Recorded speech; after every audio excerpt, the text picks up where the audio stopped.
Why do you have those bags? Where are you going, Agatha? I've already decided. I'm moving out. What? Now? You're leaving now? Where are you going? What? What has happened? Why are you moving out? I don't want to disturb anyone. I think Victor and I need to lead separate lives. Victor needs his freedom. I'm so upset. Not everyone has the same character.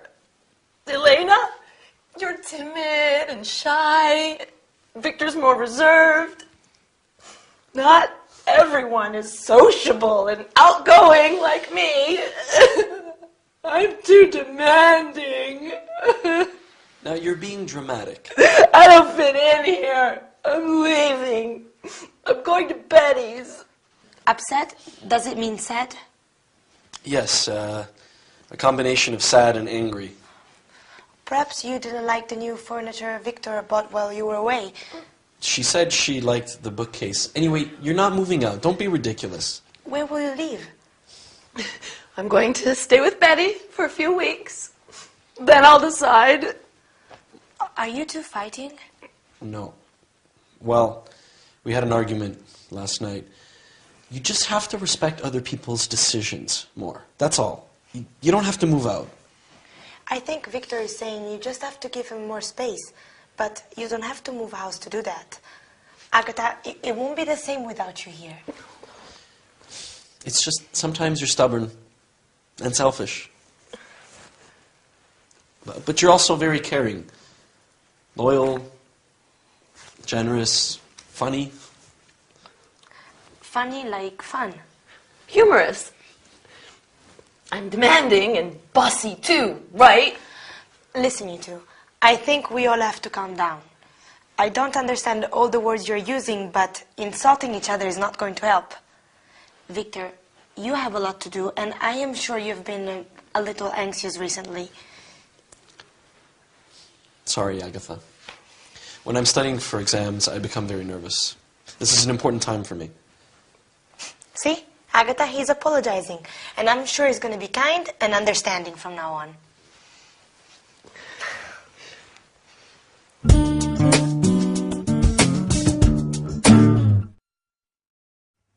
Hello everyone, welcome to your English lesson with me, your charming, kind and modest Gabrielle. That is an important part of our lesson today, how to describe people's character and personality. That was the problem in our sitcom, wasn't it? Victor and Agatha's personalities are too different, and that makes for a very difficult living situation. So, as well as describing personality, we will also review the future tense, using will, going to, and the present continuous and the present simple, and study the expression have to in the future. Oh, I'm giving a party next Saturday. It's Dylan's birthday. Are you going to come? Sure, you'll love it. Right, first let's review the future tenses.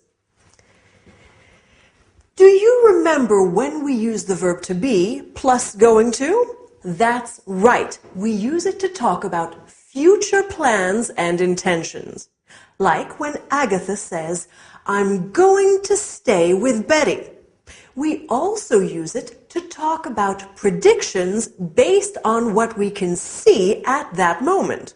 For example, saying, I think it's going to rain when you can see storm clouds. And when do we use will? We use it with offers.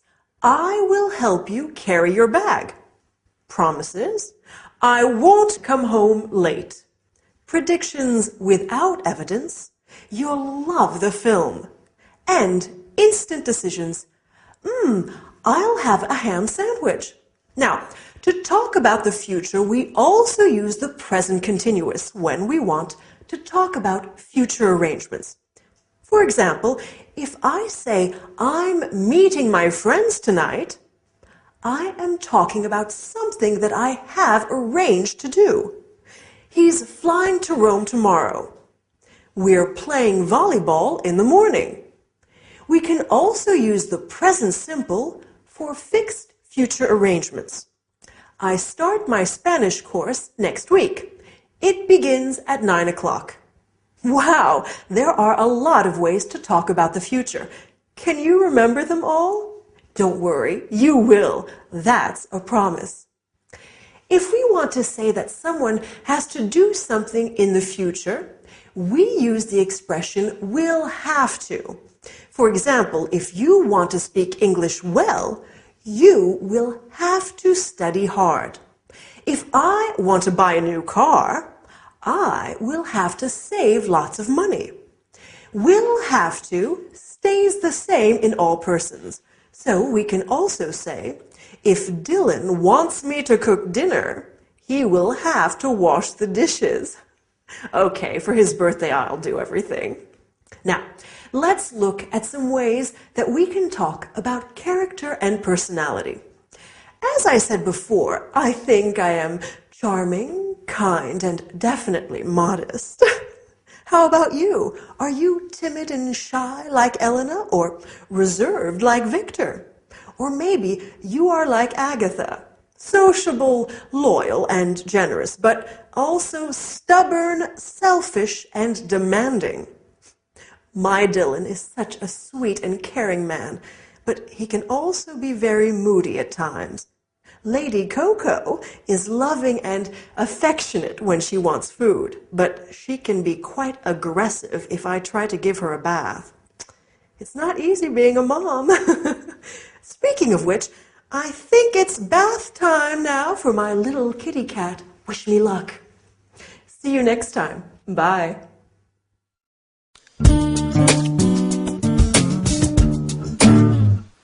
Did you get caught in the rain? Is it still raining? Well, I wasn't swimming in the Thames. The rain started while I was riding back from class. It's still raining now. Oh, this weather's terrible. Come and get warm.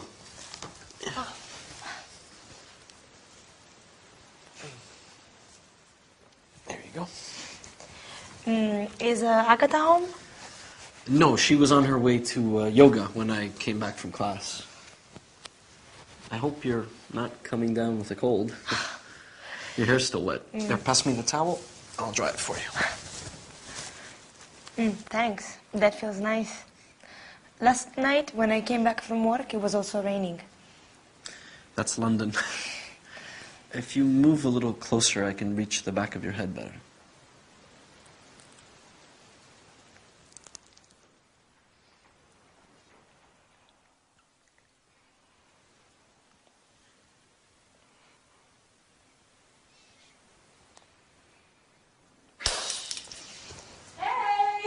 It's just me. Are you okay? All's well. It's just the vase near the door, that's all. Oh. I have to make a phone call. I'll do it from the other room so I don't disturb you two there studying. You don't have to. We can go upstairs. I can go to my bedroom, and Elena is better off drying her hair in the bathroom. Yes, of course.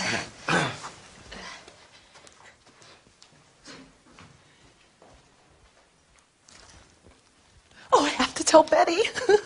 I can't wait.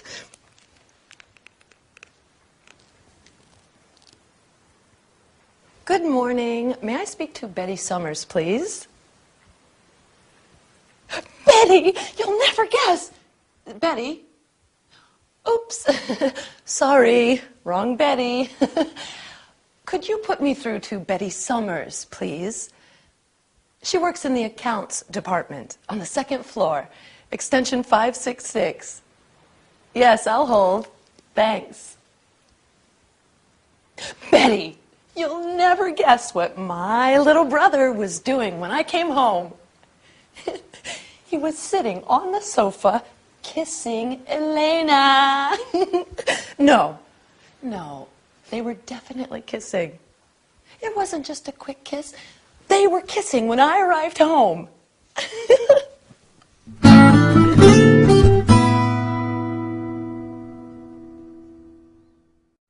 No, no, listen, Mom, I have to go.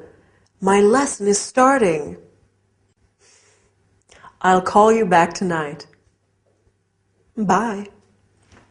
Sorry about that. My mom loves talking on the phone. It's sometimes difficult to get her to stop. Well, how about the sitcom today? It was getting pretty steamy on the sofa, wasn't it? Anyway, let's look at what we are going to study today. First, we will look at the past continuous. For example, I was walking. You were dancing. Then we will look at some prepositions of place and movement, such as in, on, at, and by. Then finally, we will learn some language used on the telephone. Okay? Let's get started. So, when poor Elena came in, she said that the rain started while she was riding back from class.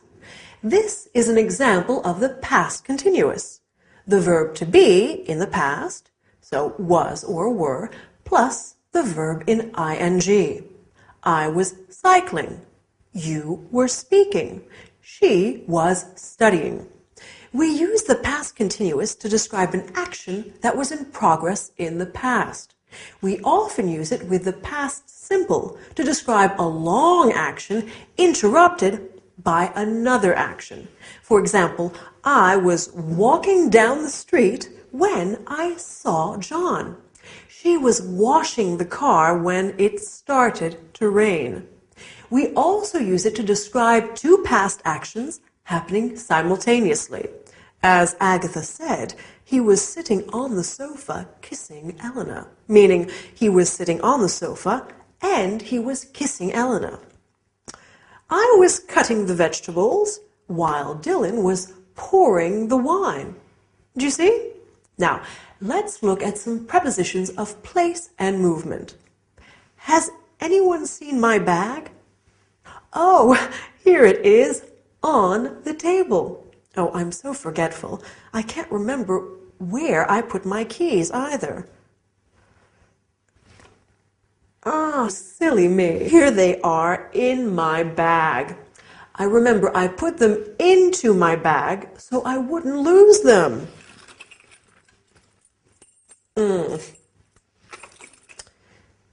And my glasses? Where are they? Ah, they are in here too. I think I'll take them out of the bag so they don't get broken. Maybe I'll put them onto my head. For safekeeping. That's better. Now, after the lesson, I'm meeting my friend Jade for coffee. I'm meeting her at the flower shop on the high street by the park. I hope I remember. You know what I'm like. Okay, finally, I want us to study some telephone language. Do you remember what Agatha said on the phone? She said, "May I speak to Betty Johnson, please?" This is how we ask for someone on the phone.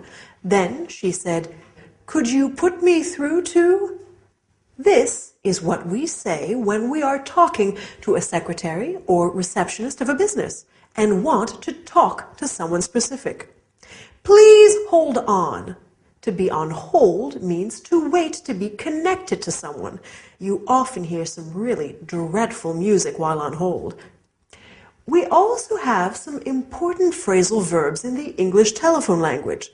To pick up is to answer the phone, and to hang up is to end the call. Okay? So now you know how to have a phone conversation in English. Good work. Well, that's all for today. See you next time, or maybe give me a call.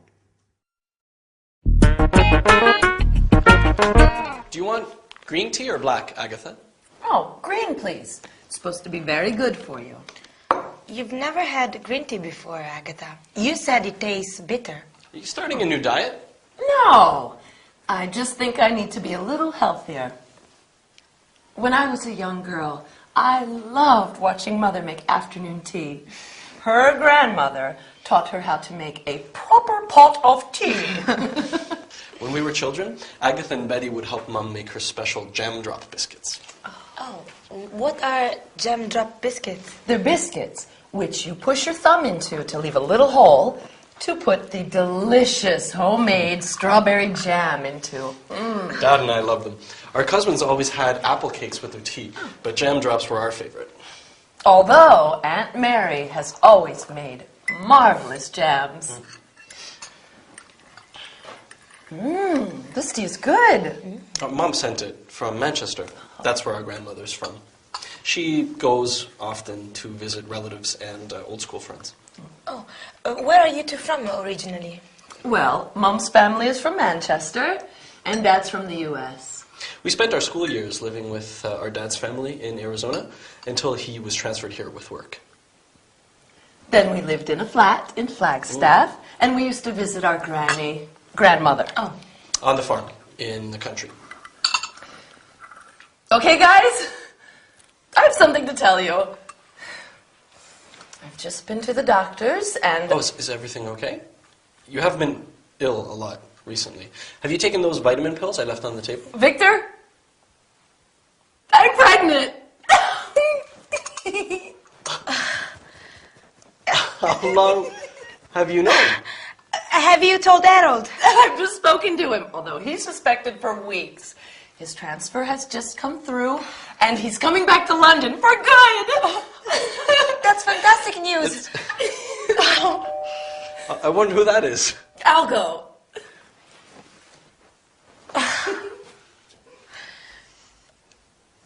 Harold!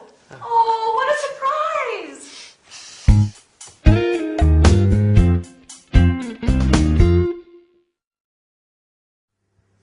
Hi there! Big news for our friends in the sitcom today. No wonder Agatha is being so careful with her diet lately. And that's great news about Harold coming back, isn't it? Anyway, on with today's lesson. We're going to study the present perfect. For example, I have lived here for 2 years. Then we are going to look at questions and expressions with the word like. I like tea. I would like some carrot cake. Do you remember what Lady Coco is like? Here she is. I'm sure you like her. Finally, we will look at how to describe your childhood. I'm curious. Are you ready? Let's get started. So, in the sitcom today, Elena said, "You've never had green tea before." This is an example of the present perfect. We make the present perfect with the verb have plus the past participle of the verb. I have seen this film twice. We use the present perfect to talk about experiences in our lives when the time is not really important. I have been to India. I have been to South Africa. I've been to France, for example. We can also use it to describe an action that started in the past and continues up to now. He has lived here since 1999. It means he's still living here. I've been singing since I was a child, and I keep doing it now. Another use of the present perfect is to describe an action that happened in the past that has a result in the present, an influence on it. Have you done your homework? Yes, I have. So you can go out now. Agatha said, I've just spoken to him, and now he knows everything. We use the word just when the action happened very recently. You have just learned how to use the present perfect. Well done. Now, let's look at the word like. We use like in many ways. For example, I like chocolate, and I would like some chocolate ice cream. We can also say, I look like my mom. He looks like a rugby player, to describe somebody's physical appearance. We can use like to compare things. Your hair is like silk, or your eyes are like stars. We can also say, what is he like? to ask about someone's appearance and personality. What is Dylan like? He's kind, generous, and very handsome. Compare this to the question, how is he? He's fine, thanks. We ask, how is he, when we are inquiring about someone's health and well-being. How are you? I hope you are fine as well.